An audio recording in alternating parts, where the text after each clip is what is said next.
Internet, Eric here. Tonight's movie review will be a return to Critters territory. Um, I have reviewed the first film in the series, the Critters series. If you want to know what I think about that in detail, other than the fact that I say right here I fucking love that film, go check out the review. But tonight we're going to talk about the direct sequel, Critters 2. Look at the glare. Critters 2: The Main Course. Okay, now this came out 2 years after the original, so this was Critters 2, 1988. Scott Grimes returns as Brad Brown. Lynn Shay returns as Sal. Don Opper is back as Charlie, and Terrence Mann is back as the main bounty hunter, who is now given the name Ugg, along with a partner named Lee. Whatever. So those are your returning cast. It's directed by Mick Garris. Mick Garris is, by me, is mainly known for a lot of Stephen King adaptations. He directed The Sleepwalkers. He directed The Stand. He directed Riding the Bullet with David Arquette. And he directed the Shining miniseries with Rebecca De Mornay and the fuck is his name? Steven Weber. But here, Mick Garris takes over, the Critters series, and like I said, check out my previous review to know exactly how I feel about Critters, other than saying right now I fucking love it. And it takes place 2 years later. Brad Brown is returning to Grover's Bend, a town in Kansas where the first film took place. And if you're new to my channel, there will be potential spoilers. Getting that out of the way. And he's visiting Grandma for Easter, and Charlie has now joined the bounty hunters. He's joined the bounty hunters because you saw him leave with them at the end of the first film, and they have accepted him. They're training him to become one. Now, of course, if you saw the first film, the ending showed that there were some critter eggs still in the Brown family barn. Well, it seems like the Brown family barn and home has been abandoned. This old antique junk man comes across the critter eggs, and he's going to sell them as like fucking Easter eggs or something.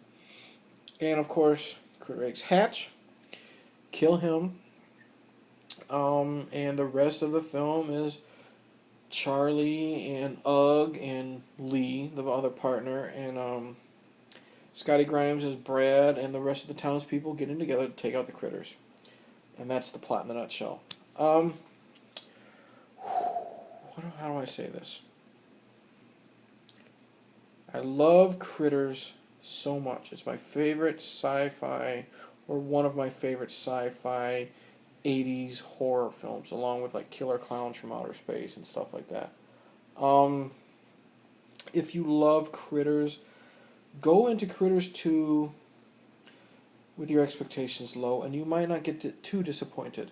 I really do enjoy Critters 2 for the most part, but there's some disappointment, and I'll get to that. Let's get to Brad, who is played by Scott Grimes. Scott Grimes is still likable. I don't know why they gave him a fucking earring, because I guess he's older, and kids in the 80s when boys wanted to have earrings, so let's give him an earring. He looks like a dork. But Scotty Grimes is still very likable as Brad. I really like, he's still got that wonderful friendship with Charlie. There's the scene where they're reunited, and it's very sweet. They hug each other, and they're like, oh, Charlie, Brad. And it's not, over the top. You can see that they genuinely missed each other, because they haven't seen each other for fucking 2 years. And, they were best friends in the first one. It's Terrence Mann as Ugg. They give him a bigger role here. He is there to train Charlie, to teach him how to be a bounty hunter. And he's there to, hunt the critters, the Krites.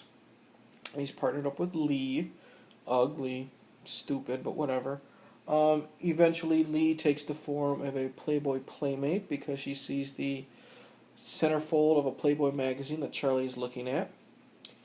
And complete, boobs hanging out and, G-string and everything. So that's nice.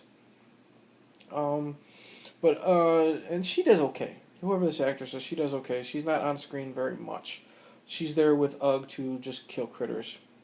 But Terrence Mann, um, he has more lines here. His performance is still very low key. Ugg is still pretty neat for the most part. I mentioned potential spoilers. Eventually, Lee dies at the critter's hands, and Ugg has like a mental breakdown. And I like that scene where Ugg comes across her dead body, and he just freaks out, and he loses his form. His form of Johnny Steele, from the first film. So he's walking around, with that misshapen face, and but I loved seeing Terrence Mann just be somewhat robotic, like he was in the first film, but then getting emotional during that scene. That was really cool. I loved seeing the breakdown. Charlie is still Charlie. He's clean and sober. He really wants to be a part of the bounty hunters. And you feel for the guy. You're pulling for the guy. He wants to do the right thing. Who else is there? Lynn Shay is back. I absolutely love Lynn Shay, but I have to say here, I could not stand her. She's just annoying. She's now a reporter. Instead of being the dispatcher, she's now a reporter, working for like the Grover's Bend Gazette or whatever the fuck it is called. And she's just annoying. Every time you fucking see her, she's annoying. She's running around screaming critters, and I just couldn't fucking stand her. That's it for like the main characters. There's other couple side characters, like there's Wesley, the town asshole, and who redeems himself at the end, whatever. But overall, like I said, there were some funny bits. I liked the scene where Ugg and Lee go into the local restaurant, the Hungry Heifer, where you hear that jingle fucking ad nauseum throughout the whole goddamn movie. You even hear the Hungry Heifer jingle through the ending credits. If I have to hear that fucking song one more time, I was even singing it at work after watching this. But I digress. The scene where Ugg and Lee are taking out the critters left and right as they're eating the food at the restaurant is really cool. I really like the scene where one of the critters is shot and it falls into the deep fryer for the French fries, and it pops out quickly and all its hair and skin is melted off and it's screaming, and then slowly goes back into the fryer. That was really cool. A lot of the gore for the critters is the same. They explode with like green blood and goop and stuff like that. That's really cool. The special effects for the spaceship, when it's like landing during the daytime, has improved a little bit, like since the first film. It's not as green screeny, noticeable. So that is a bonus.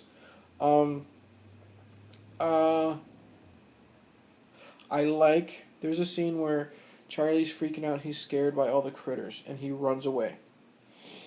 And then when Charlie, of course, redeems himself, I won't go with spoiling it, even though there is a quick, noticeable edit in what Charlie does. I really like how he becomes the hero again, like he was the hero at the end of the first film. I like how he redeems his cowardice and he stops the critters and does what he has to do.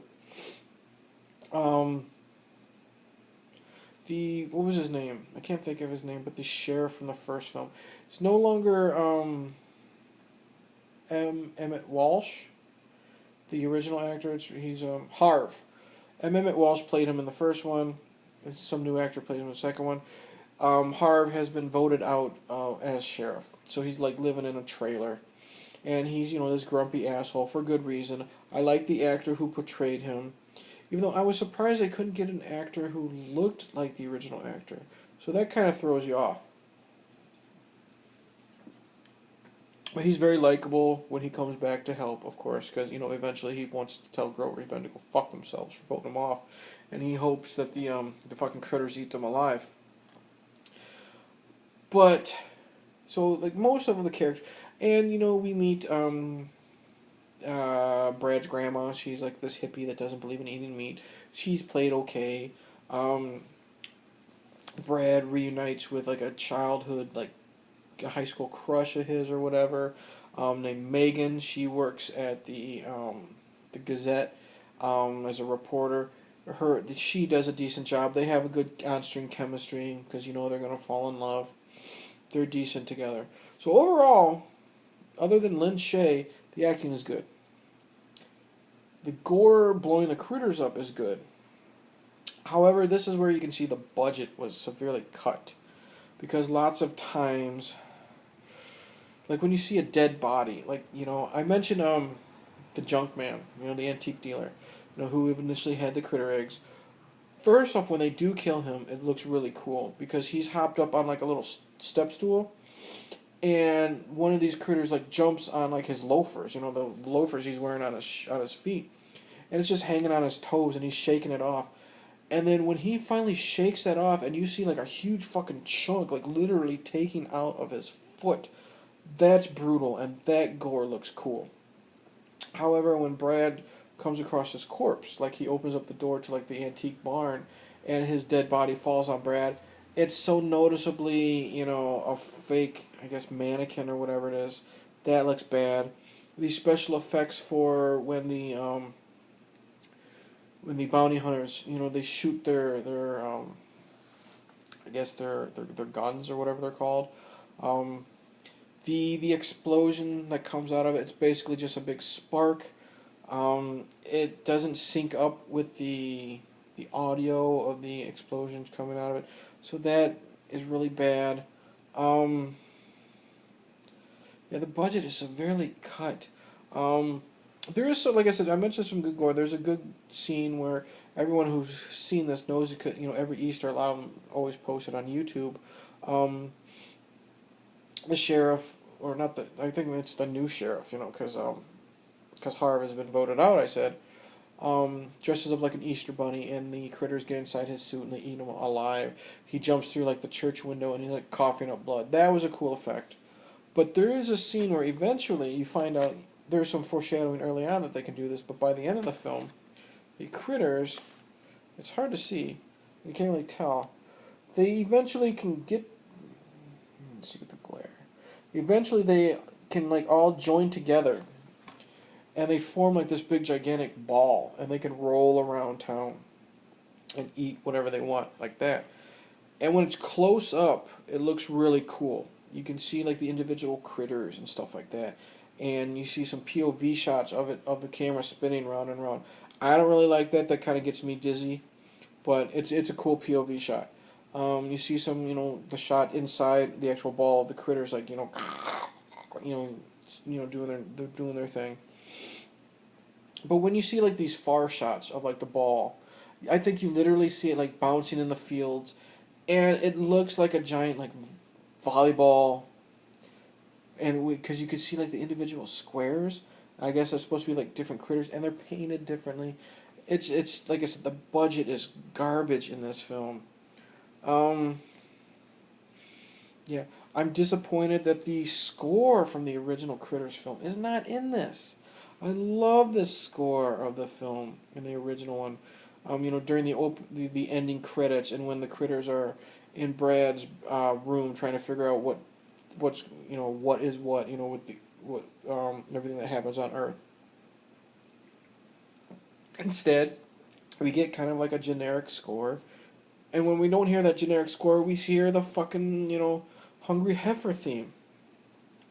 Like I said, well, you hear that every time you see that restaurant. You hear that fucking jingle. Every time someone walks in the door, you hear a fucking cow moo. It's done so much. It's done ad nauseum. One bit I did like is this is a callback to the first film when Ugg's partner then.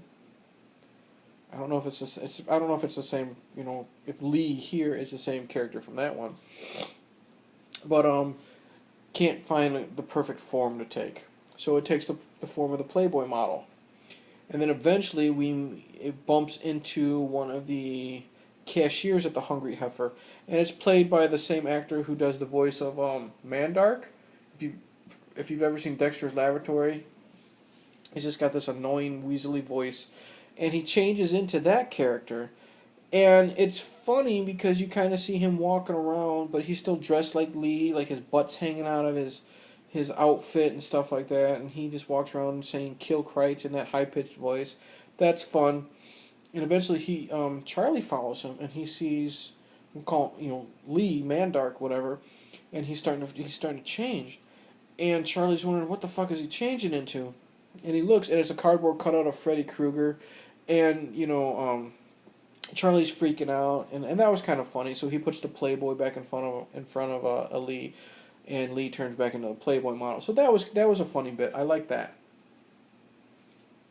Oh, and when Lee changes into the Playboy model the first time, she even turns into the Playboy model complete with gigantic staple in her midsection. Because the staple in the Playboy. But anything else I could talk about Critters 2? Not really. Overall, once you get past the initial shock that it's not as great, in my opinion, like the first one was. I love the first one so much. Once you get past that and get past the lower budget, which didn't say much because I don't think the first one had a very high budget, but a lot of it was a lot of Critters hit its budget because it was filmed at nighttime. A lot of it was at nighttime. Here in Critters 2, a lot of it's filmed in daytime. Once you get past that initial shock, it's a decent film. I still enjoy watching it. For what it's worth, overall, over time, Critters 2, the main course, grew on me. I will say this, initially, without spoiling this, excuse me, what the townspeople want to do, they want to get all the critters into this big barn filled with dynamite so they can blow it up. So what they do is they fill it full of all the hungry heifer, food, but they try to get all the critters to get into the barn, and they have a hard time doing that because critters think it's a trap. So something happens that convinces the critters to go into here and eat all their food. When I initially first saw this, I hated it. I thought it was stupid. I thought it didn't make sense. But after repeated viewings, it does make sense. I'll just say this, without spoiling how it happens. Ugg convinces the critters to get in there, and it makes sense after some repeated viewings that how he did it. I did love the scene how even though the CGI is shitty, eventually Ugg takes the form of Charlie as he's about ready to leave, and you see the CGI of the two, Charlie and Ugg, the two Charlies, the real Charlie and Ugg looking at each other. Other than that stupid shitty CGI, their goodbye is very sweet. I really liked it. So yeah, overall, we have good performances. We have decent gore. The characters, for the most part, are very likable, other than Lin Shaye. Yeah. Critters 2, the main course. Like I said, if you loved Critters, go into Critters 2 with a bunch of low expectations, and you might enjoy it. Like I said, I really do, for the most part. Oh, and Ugg looks a little different. You see here, he's kind of got, a lion's mane. But I still really like Ugg. And that's it. That's Critters 2 in a nutshell. Eventually, I'll be talking about Critters 3 and Critters 4 at a later date, because you know what? It literally does go downhill from there. But in the end, like I said, Critters 2, the main course, give it a shot. Decent follow-up, not great follow-up. So in the end, I'll just say thank you for watching. Like, subscribe, whatever. I say it in all my videos. Tell your friends, tell grandma, tell anyone watching this. Anyways, so I will say cheers, and don't be like Brad Brown. If you see a girl that you liked in high school, and you find out she's a reporter, don't call her Jimmy Olsen with breasts. It's not going to work. It's not a compliment. Cheers.